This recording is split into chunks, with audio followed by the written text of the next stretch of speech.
Bismillahirrahmanirrahim. Sebelum saya mulai, saya tanyakan kabarnya Ustadz Usada pada pagi hari ini. Bagaimana kabarnya Ustadz Usada pada pagi hari ini? Alhamdulillah, satu tekad meraih bintang. Yes, Allahu Akbar. Alhamdulillah, semangat sekali hari ini. Sebelumnya saya salam dulu. Assalamualaikum warahmatullahi wabarakatuh. Waalaikumsalam warahmatullahi wabarakatuh. Ya, terima kasih sebelumnya Ustadz Usada atas kehadirannya ya, di forum ini ya. Kesempatan pada hari ini adalah kita sharing dari apa yang sudah saya dapatkan ya dari pendidikan guru penggerak selama kurang lebih 1 sampai 2 bulan ini. Ya, sudah ada 4 modul ya yang sudah kami sebagai calon guru penggerak pelajari. Pada pagi hari ini adalah pembahasan atau sharing ya kepada ustadz-ustadzah semuanya. Ya, sini ada 4 modul atau materi yang sudah kita dapatkan, yaitu yang pertama adalah filosofi pendidikan Ki Hajar Dewantara, nilai dan peran guru penggerak, ada budaya positif dan visi guru penggerak. Nah, di materi ini ya, pertama di filosofi pendidikan Ki Hajar Dewantara ya, kita benar-benar merasa guru ya, apalagi saya sendiri ya, sebelum dapat pendidikan di calon guru penggerak merasa ada sesuatu yang salah yang selama ini yang saya lakukan kepada anak-anak. Next. Nah, di filosofi pendidikan Ki Hajar Dewantara itu guru ya, guru itu sejatinya adalah sebagai seorang penuntut ya. Jadi guru tidak bisa menuntut siswa apa yang diinginkan, karena sejatinya setiap siswa atau setiap murid itu memiliki garis tipis yang dibawa dari sejak lahir, dan guru hanya bertugas untuk menebalkan atau mewarnai garis tipis itu. Jadi tidak bisa disamakan antara siswa yang satu dengan siswa lain, karena setiap siswa membawa modalitas dirinya ya, dari pribadinya masing-masing. Sehingga sekarang adanya pendidikan diferensiasi. Oke, yang kedua adalah pendidikan sesuai dengan kodrat alam dan kodrat zaman. Jadi kodrat alam, setiap anak yang dilahirkan di sebuah lingkungan atau di sebuah geografis yang berbeda, itu akan sejatinya mendapatkan pendidikan yang berbeda.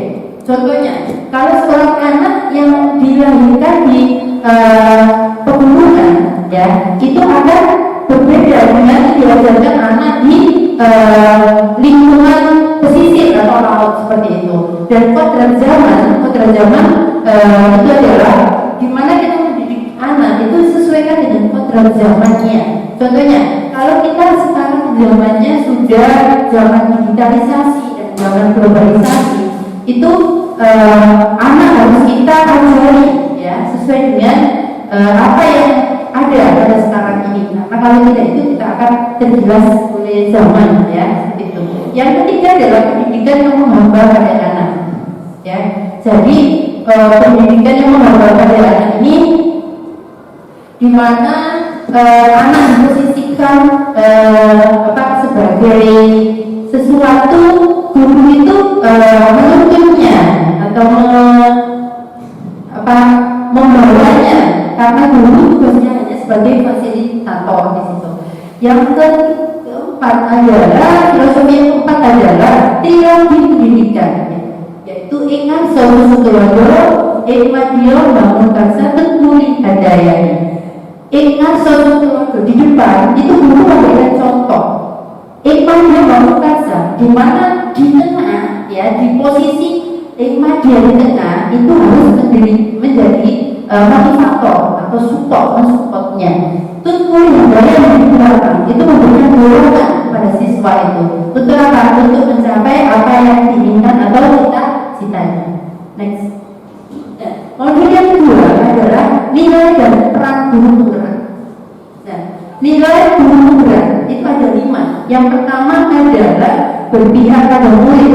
Jadi guru itu harus memposisikan, memposisikan pembelajaran itu berpusat pada siswa atau berpihak pada murid. Jadi segala sesuatu yang kita lakukan saat kita mengajar, kita sebelum mengajar harus tahu karakteristik atau sifat dari siswa kita, sehingga apa yang kita lakukan model pembelajaran dan metode yang kita lakukan itu akan mengena atau akan didapatkan siswa itu akan ilmu yang diterima akan diterima oleh murid atau siswa. Mandiri. Jadi guru penggerak diharapkan bisa mandiri, baik itu mandiri secara pribadi, mandiri untuk membekali diri, mengikuti pelatihan dan sebagainya. Inovatif, mampu berinovasi, memberikan hal yang baru. Kolaboratif, yaitu bekerja sama. Sekarang zamannya sudah zamannya kolaborasi.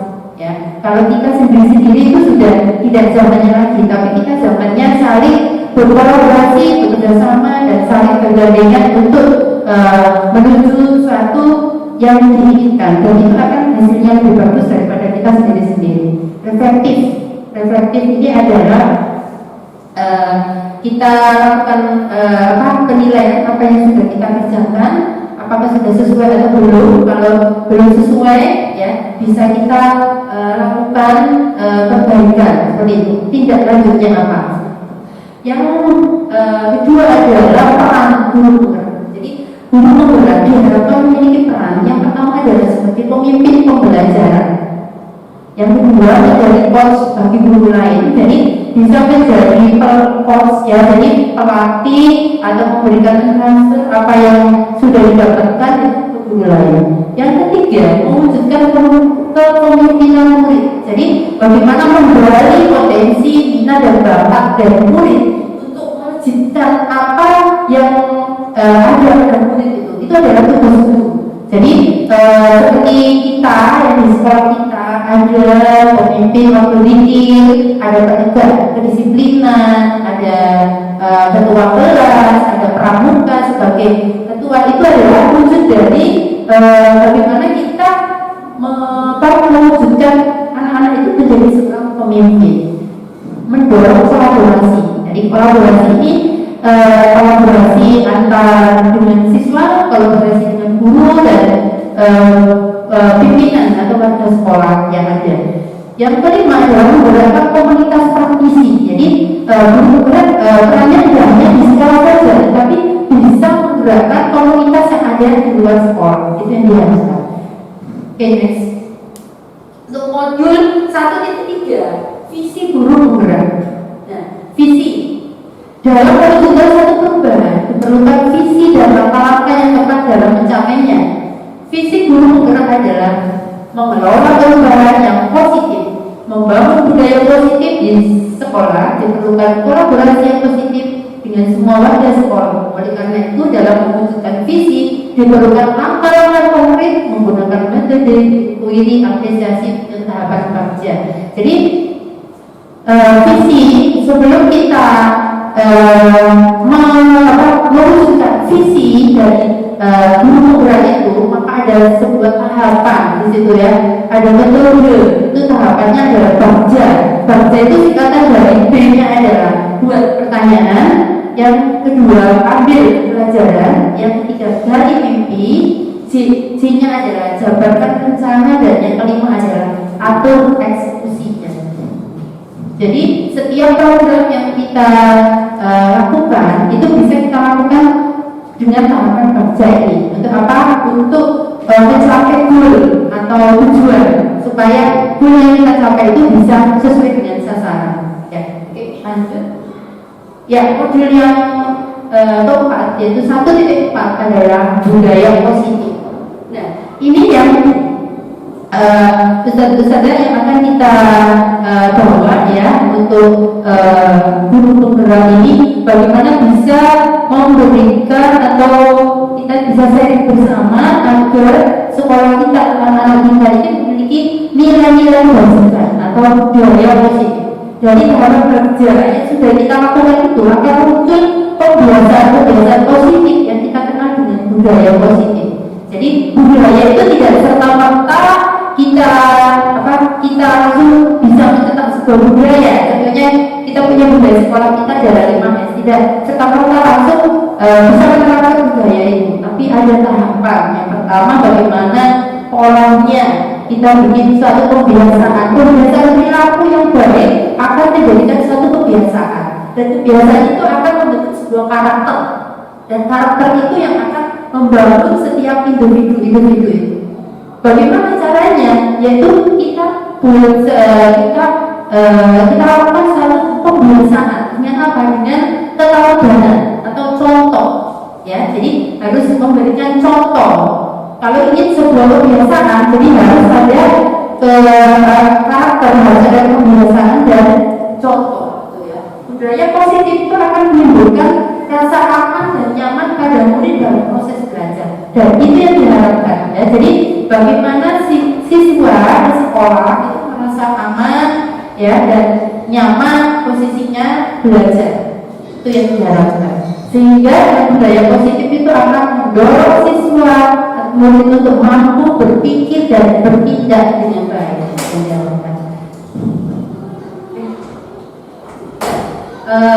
Ini sudah kita akan ke modul budaya positif. Bagaimana kita bisa membuat sekolah kita memiliki suatu budaya yang positif, dan budaya itu sudah mengakar atau menjadi sebuah karakter dari siswa itu. Yang di sini ada pertanyaan, ya, refleksi pertanyaan pemahaman atas keseluruhan materi modul budaya positif.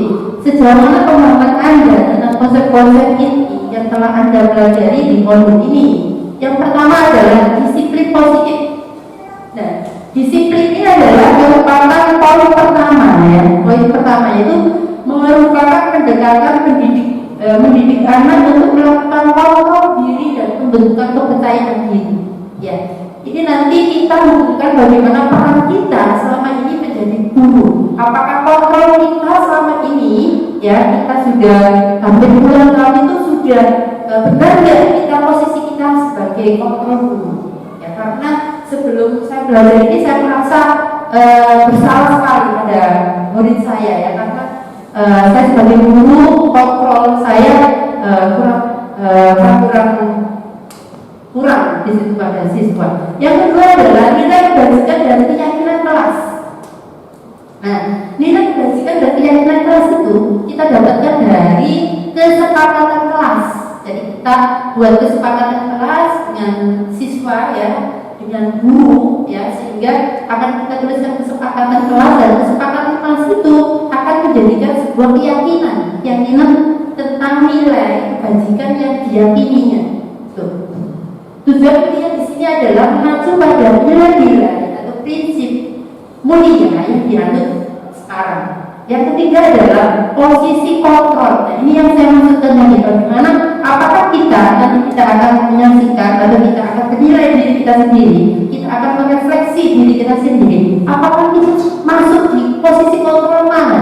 Yang pertama adalah memberi dukungan, yang kedua membuat rasa bersalah sebagai teman, yang keempat adalah pemantau, dan yang kelima adalah sebagai manajer. Kita ada di posisi mana? Ya, jadi kita akan merefleksi diri kita sendiri untuk kedepannya tindak lanjut perbaikan. Yang keempat adalah kebutuhan dasar dari manusia. Ya, setiap manusia itu pasti memiliki kebutuhan dasar, dan kebutuhan dasar itu harus dipenuhi. Kenapa? Karena ada yang berbeda tingkah lakunya dan sebagainya. Itu karena ada kebutuhan dasar yang belum terpenuhi. Ada 5. Yang pertama adalah bertahan hidup. Kalau bertahan hidup itu makan, minum, dan lainnya, bagaimana dia bisa mempertahankan hidupnya. Yang kedua, rasa kasih sayang dan rasa diterima. Ini penting besar-besar, ya. Jadi kalau seorang anak merasa kurang diterima di sebuah kelompoknya atau komunitas atau lingkungan, maka dia akan melakukan tindakan yang tidak sewajarnya. Itu akan dia lakukan di situ. Yang ketiga adalah kebebasan, freedom. Jadi orang itu memiliki kebutuhan untuk bisa bebas, bisa merdeka, ya tidak terikat, itu kebutuhan. Yang keempat adalah kesenangan, fun di situ ya. Jadi ada kesenangan.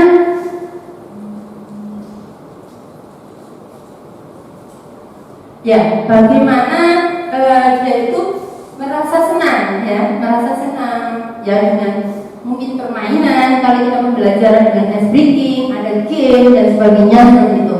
Yang kelima adalah kekuasaan, power. Jadi setiap orang itu pasti memiliki kebutuhan untuk kekuasaan, memiliki kekuasaan. Tuh.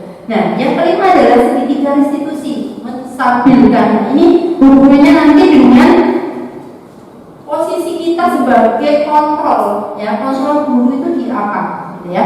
Yang kelima di situ adalah ada segitiga restitusi, itu hubungannya nanti dengan posisi kontrol manager. Yang pertama adalah menstabilkan identitas, yang kedua verifikasi atau verifikasi tindakan yang sama, yang ketiga adalah menanyakan keyakinan. Saksikan sebentar, di sini ada posisi seperti guru seperti apakah kita selama ini? Halo, Bapak Ibu Guru, calon guru penggerak. Video ini akan menampilkan 5 adegan keterangan. Silakan menonton dan merefleksikannya.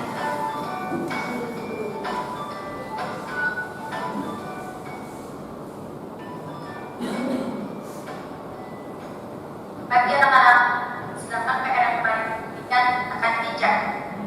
Atau aku sudah mengerjakan belum? Belum mengerjakan sayang. Aku selalu ya mengerjain PR. Sekarang aku duduk di depan, lalu tulis. Saya berjanji tidak akan mengulangi lagi.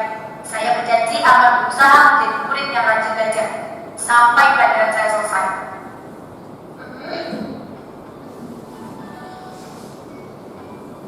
Bagi anak-anak, hari ini ada tugas. Ada yang mengerjakan atau kamu sudah mengerjakan? Belum, Pak.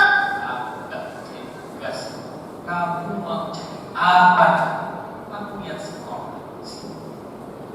Coba bayangkan orang tua betapa kecewanya sama kamu. Kamu itu sudah kelas 5. Harusnya bertanggung jawab sama dirimu sendiri.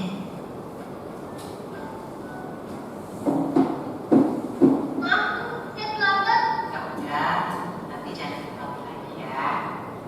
Kalau kamu rajin, Ibu senang lihatnya. Ya, lain kali bantu ya maksudnya. Tas dulu dong. Kita kan teman. Wah, jadi aku takut tadi. Papa ya.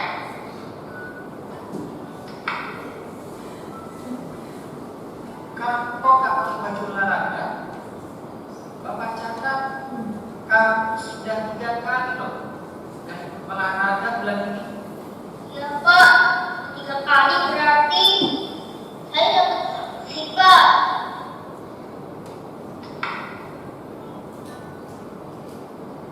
Ibu, saya tugas. Maaf ya, Bu. Saya telah tugas.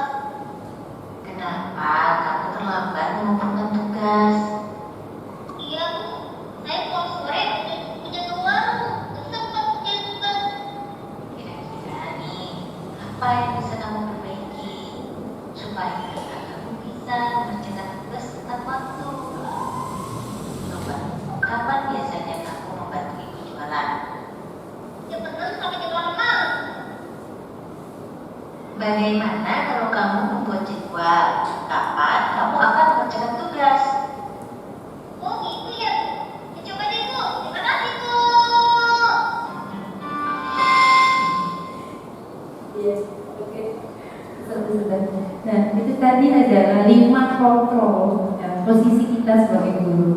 Kira-kira kita itu sudah ada di posisi mana? Saudara Rima? Manager. Oke.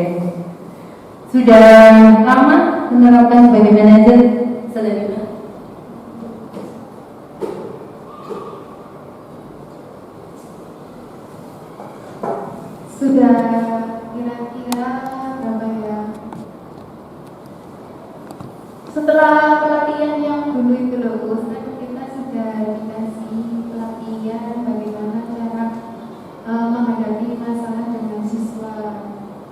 ceritanya sudah diterapkan, bisa mungkin bisa menjadi manajer buat anak-anak. Ya, alhamdulillah. Oke. Yang lainnya, Ustazah Nikma. Ustazah Nikma. Ya, Us. Ya, sudah kira-kira Ustazah Nikma ada di posisi mana sebagai guru? Alhamdulillah Us, di posisi manajer. Ya, oke. Sudah lama menerapkan sebagai manajer? Kalau untuk lahannya sudah lama sekali Us ya. Habis itu dikasih pelatihan juga semuanya sehingga lebih memperkuat Us ke lahannya. Ya, oke. Bagus. Jadi yang kita harapkan ya, kita merefleksi diri kita sendiri ya. Posisi seandainya kita di posisi anak kita yang di situ adalah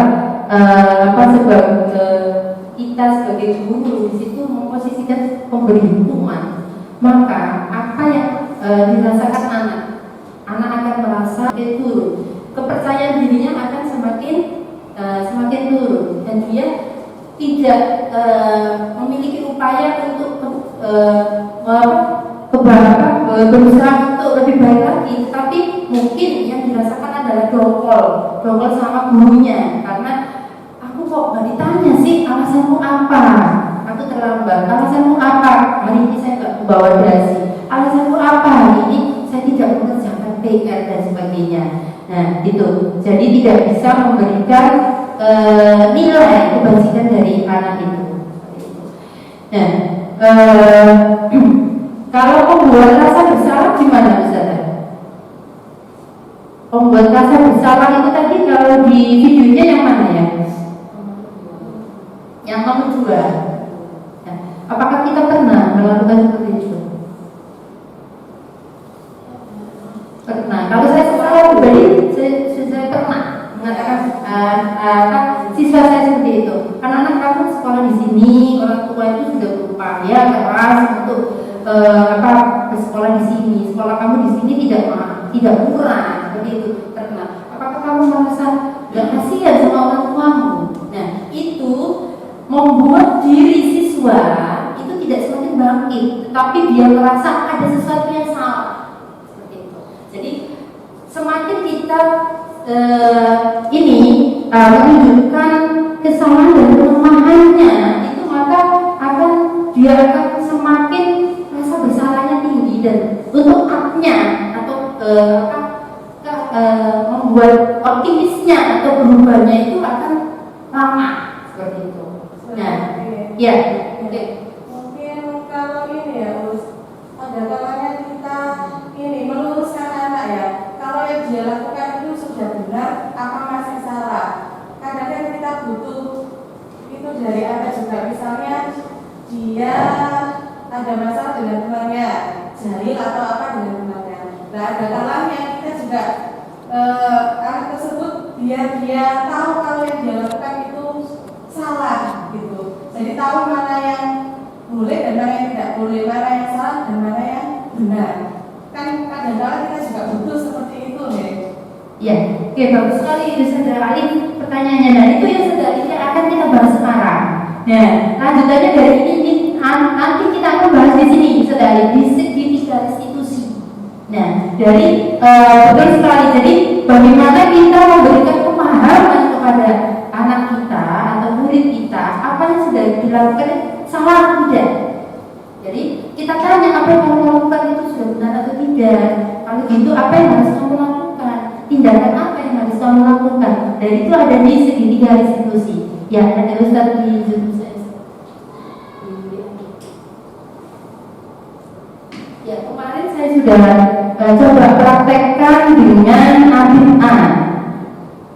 Ini adalah salah satu penerapan dari segitiga restitusi. Restitusi itu mengembalikan posisi anak yang pada waktu itu dia tidak memiliki kepercayaan diri atau dia merasa gagal karena melakukan kesalahan, itu ke posisi dia menjadi orang yang sukses. Itu restitusi.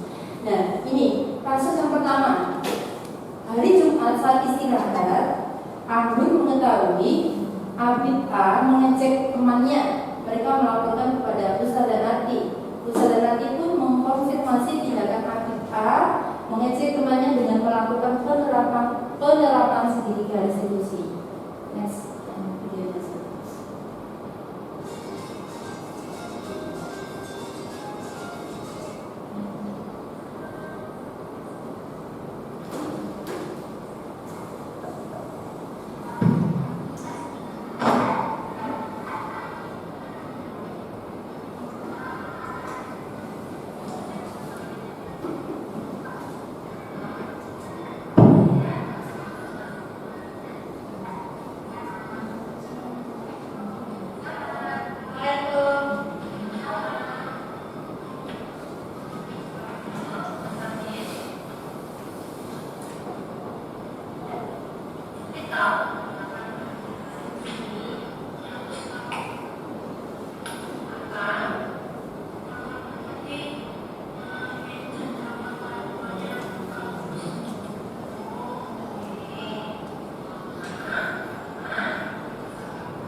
Ya, kita perhatikan di kasus 2. Pada waktu pada pagi hari, waktu berdoa dan berzikir, Abid A dicatat temannya yang tidak tertib berdoa dan berzikir. Ustazah Nanti mengetahui hal itu. Akhirnya Ustazah Nanti mencoba memanggil Abid A untuk mencari solusi dengan penerapan segitiga restitusi.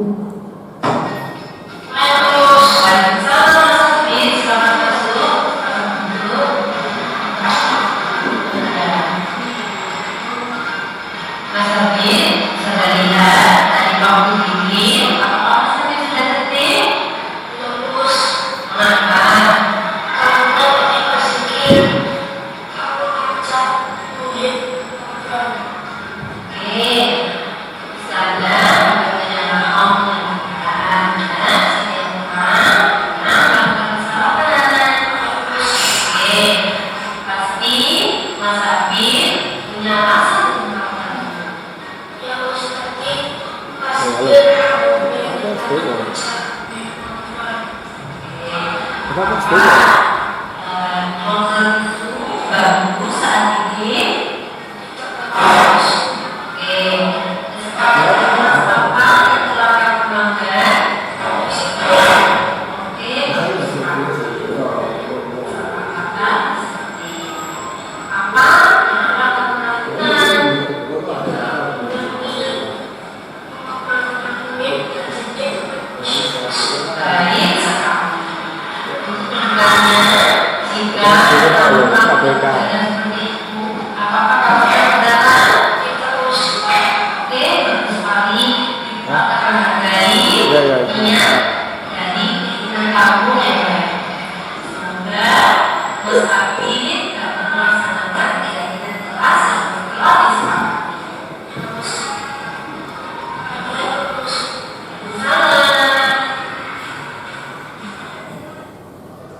kita sebagai manajer yang posisinya, bagaimana jika anak kita ya tidak tertib atau melanggar dari keyakinan atau kesepakatan yang sudah ada yang disepakati bersama, sebelumnya adalah kita menstabilkan identitasnya dulu. Jadi kita mengabdinya bahwa setiap orang, contohnya dengan kalimat setiap orang itu pasti pernah melakukan kesalahan, ya. Jadi kita mengonfirmasikan bahwa tidak hanya dirinya, ya, tidak hanya dirinya melakukan kesalahan itu, mungkin orang lain bisa melakukan kesalahan itu. Nah, setelah itu kita akan menggalinya, mengapa kamu melakukan seperti itu, alasannya apa?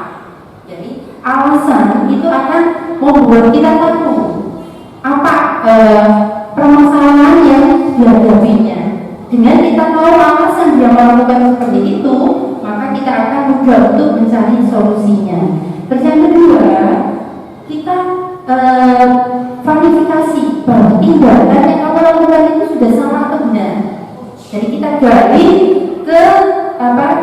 gali dari dirinya, apakah dia sadar bahwa yang dilakukan itu salah. Kalau dia sudah mengatakan salah, oke, sadar menghargai, kamu sudah tahu kesalahanmu. Sekarang apa yang kamu lakukan dengan tindakan seperti itu? Apa yang kamu lakukan setelah kamu tahu bahwa tindakan itu salah? Nah, itu. Setelah itu kita akan bawa ke kesepakatan atau keyakinan, nilai yang dia yakini bahwa apa yang dilakukan itu benar atau salah. Iya, aku salah di ini. Berarti kamu yakin. Lalu bagaimana keyakinan yang atau kesepakatan yang sudah kita lakukan bersama dengan Ustaz dari kelas ini, Gus. Ya. Terus tindakan apa yang kamu lakukan? Tindakan selanjutnya apa? Saya akan memperbaiki, Ustaz. Itu keluar dari mulut atau keluar dari si anak itu.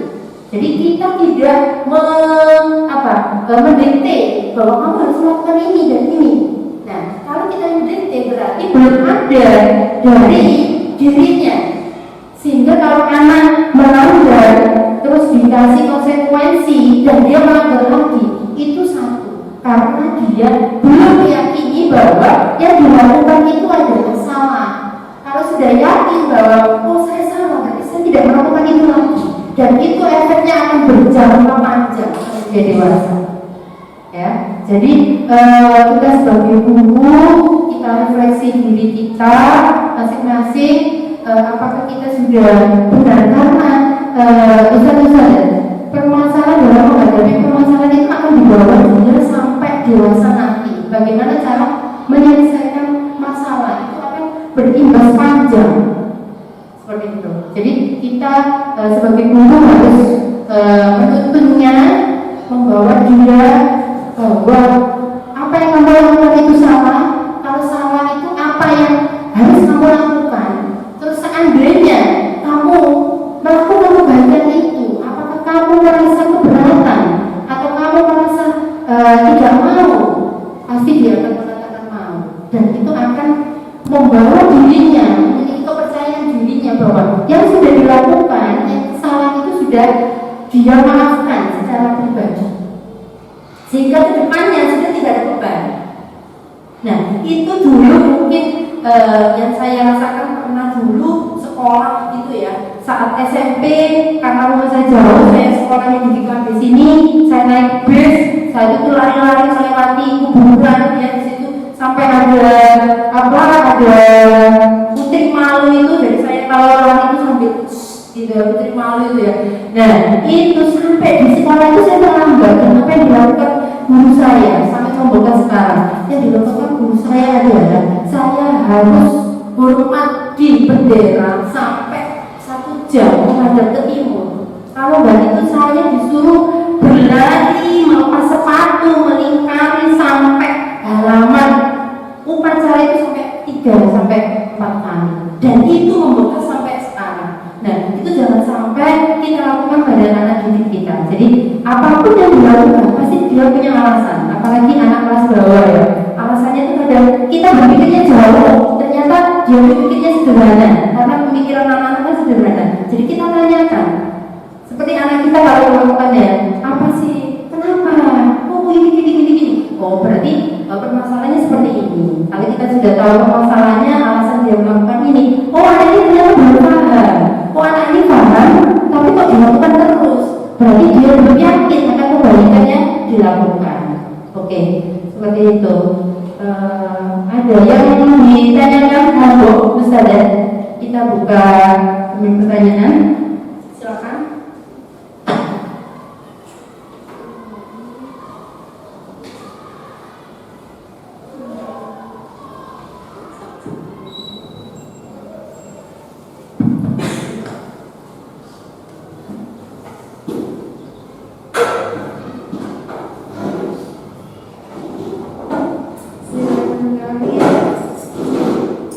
Untuk yang penjelasan modul 1 tadi sudah nanti 1.1 itu kan tadi ada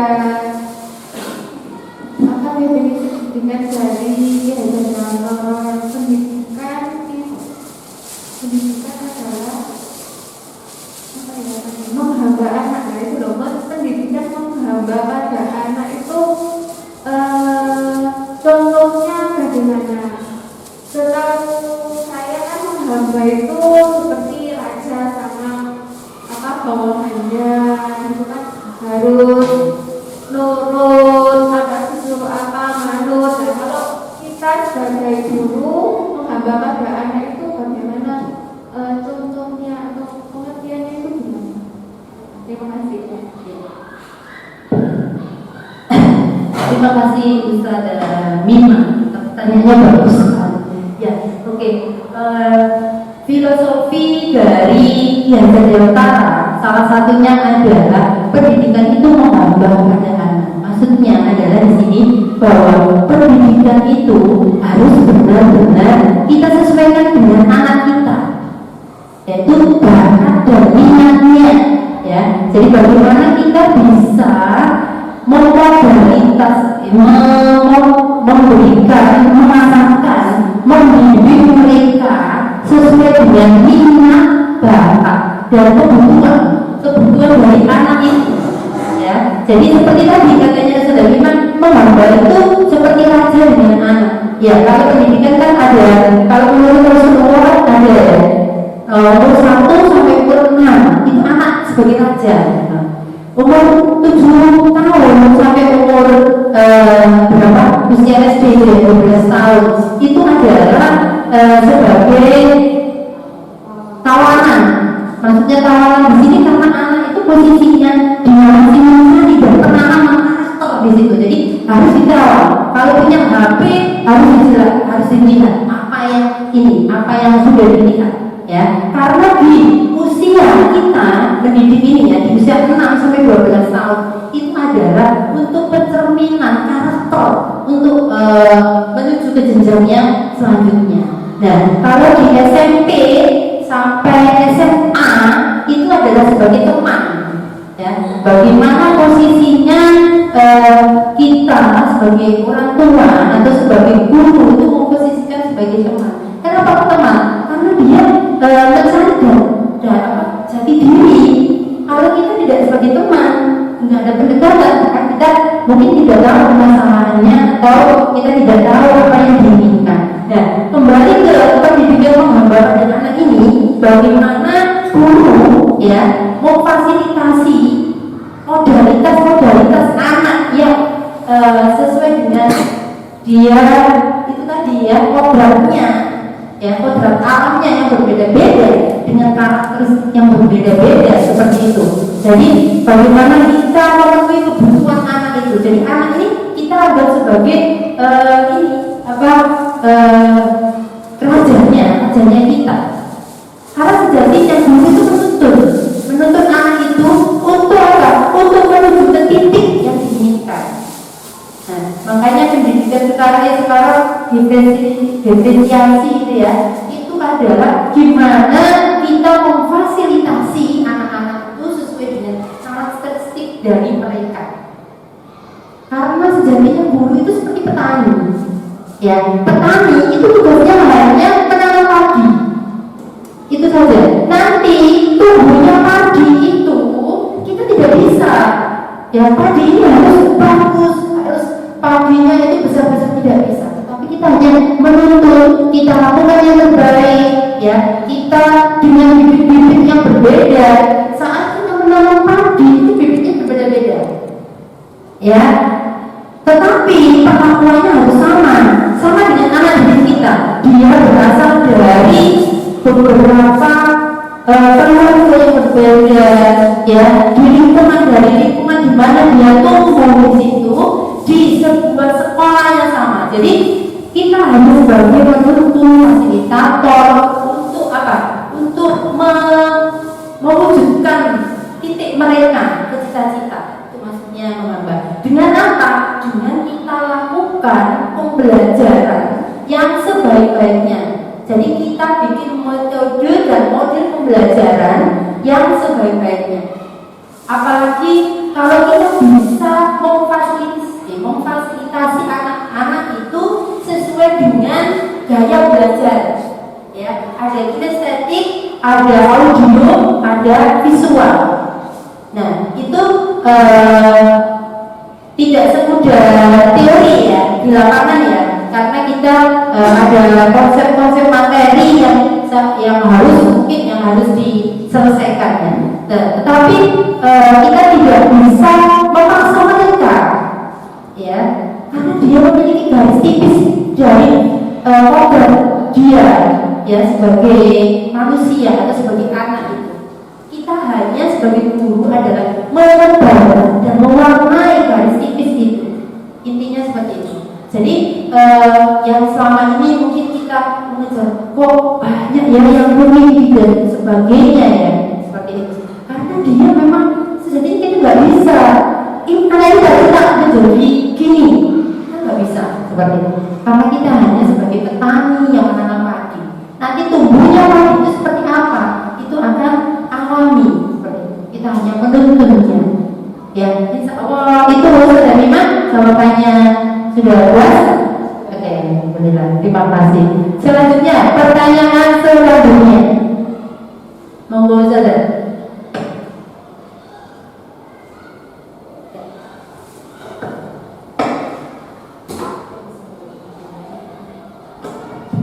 Bismillahirrahmanirrahim. Terima kasih Ustazah atas kesempatannya. Saya mau menanyakan tentang poin yang budaya positif tadi. Yang saya tangkap dari penjelasan Ustazah nanti bahwa tujuan dari budaya positif itu adalah menumbuhkan karakter siswa seperti itu, sehingga kita sebagai guru menginginkan siswa kita itu menjadi pribadi yang kritis, ilmu, hormat, dan bertanggung jawab serta memiliki akhlakul karimah yang baik seperti itu. Yang saya tanyakan Ustazah nanti, bagaimana caranya agar budaya positif tersebut bisa tercipta di sekolah kita seperti itu. Terima kasih. Assalamualaikum warahmatullahi wabarakatuh. Oke, terima kasih Ustazah Hikmah atas pertanyaannya, bagus sekali. Bagaimana caranya kita bisa menumbuhkan budaya positif di sekolah? Ya, budaya itu tidak serta-merta ya Ustazah ya, langsung bisa kita ciptakan. Tetapi sebuah budaya itu adalah berawal dari kita pertama kali memiliki visi atau memiliki suatu tujuan, ya, pola kita, ya.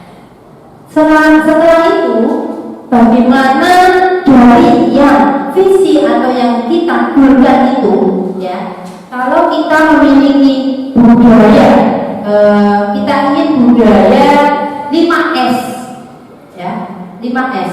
Contohnya senyum, salam, saling, sopan, santun, ya. Yang pertama setelah kita sudah menjalankan bahwa kita ingin punya budaya 5S. Yang kedua adalah kita lakukan kebiasaan-kebiasaan, ya. Kita lakukan action, pembiasaan itu dengan apa? Dengan contoh atau keteladanan. Ya, terima kasih Ustazah Hikmah atas pertanyaannya, bagus sekali ya, tentang budaya, bagaimana kita menciptakan budaya positif. Nah, budaya positif ini adalah tidak serta-merta bisa kita ciptakan ya. atau bisa terwujud langsung ujuk-ujuk gitu ya. Tetapi bagaimana kita sebelum memiliki budaya itu kita harus memiliki target atau apa visi kita untuk budaya kita. Kalau kita memiliki budaya 5S, berarti bagaimana kita akan bisa memiliki budaya itu. Yang pertama adalah kebiasaan, dan kebiasaan itu dilakukan dengan keteladanan atau contoh. Dengan contoh-contoh yang kita lakukan setiap hari, kebiasaan itu akan menjadi sebuah kebiasaan. Dan kalau sudah biasa, terus tidak kita lakukan, itu seakan-akan ada sesuatu yang hilang. Nah, dari kebiasaan itulah yang akan membentuk sebuah karakter dari setiap individu itu. Dari karakter yang sudah baik itu, maka akan terciptalah sebagai budaya di situ, budaya positif. Oke, soal itu jawabannya ada 5. Sudah cukup? Oke, terima kasih. Oke, saya rasa sudah cukup. Ada pertanyaan lagi, Ustaz? Sudah cukup, alhamdulillah. Ya, untuk closing statement ya, Ustaz ya. Ya, kita coba lihat sedikit video ya.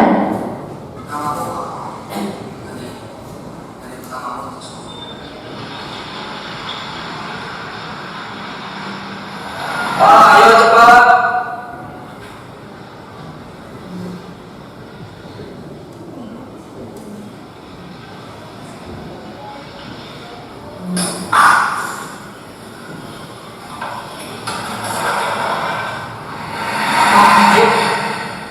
Maaf, aku lagi sibuk, Nak. Dari ini kamu berangkat minggu aja ya.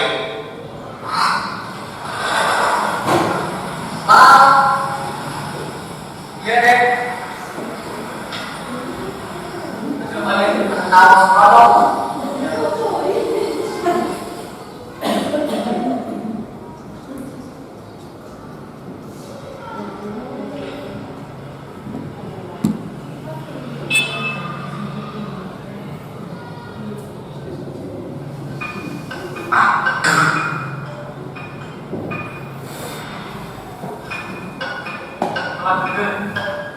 Kenapa?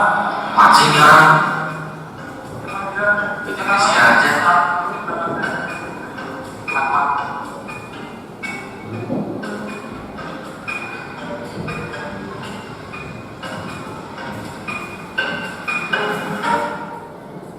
Besok dekat.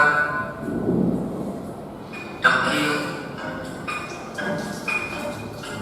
Cerewet kan? Pokoknya benci sama.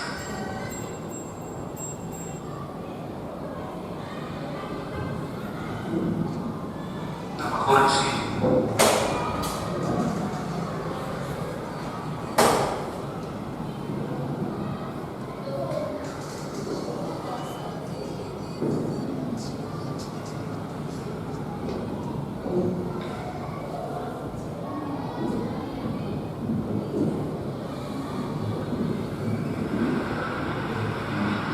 Ini dari pertama aku.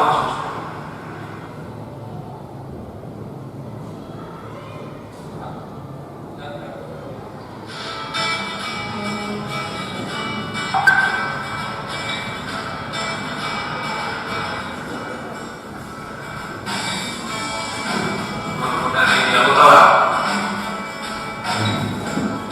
Tapi aku senang karena akhirnya aku ya.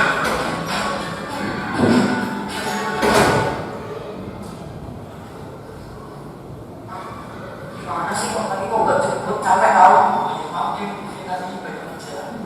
Maksa. Lah, beli makanan ya.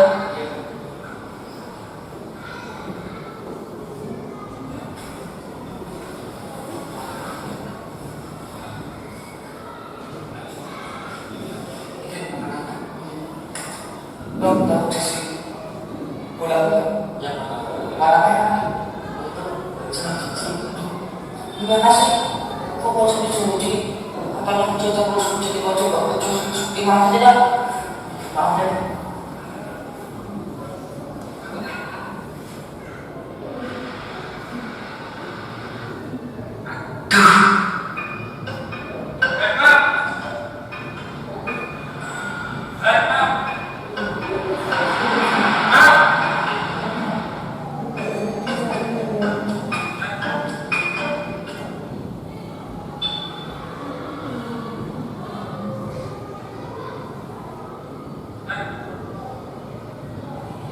Akmal kenapa ya?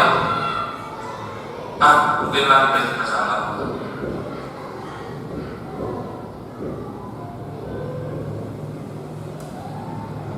Ini kesedihan.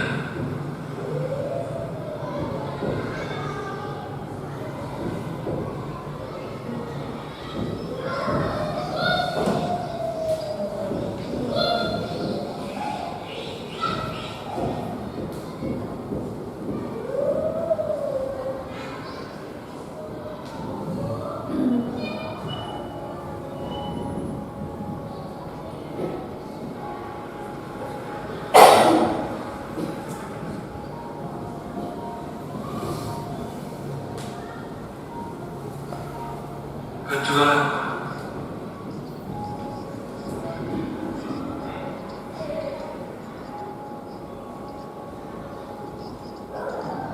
walaupun hasilnya agak banyak,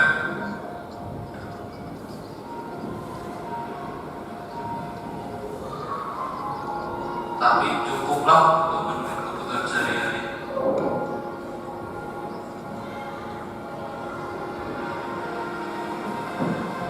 Dan cuma itu,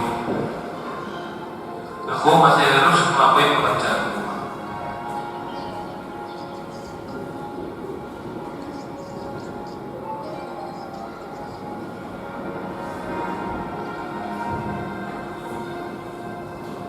Dan belajar.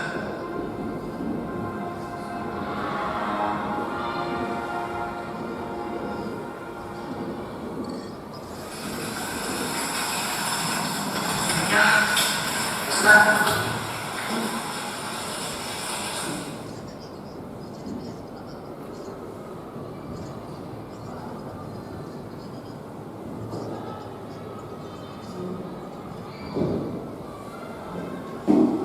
Kok kepikiran ya?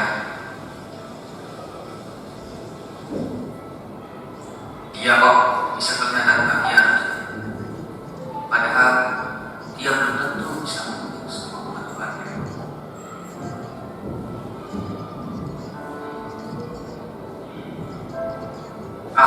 Daripada penasaran, gue buntutin aja kali ya.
Iya.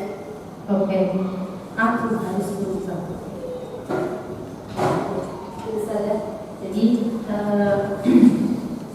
kita sebagai guru ya, kita harus berubah lebih baik lagi. Kita harus terus bergerak dan menggerakkan ya. Jadi sesuai dengan kalau pendidikan guru bergerak itu adalah guru yang bergerak, selalu bergerak dan menggerakkan, selalu menggerakkan.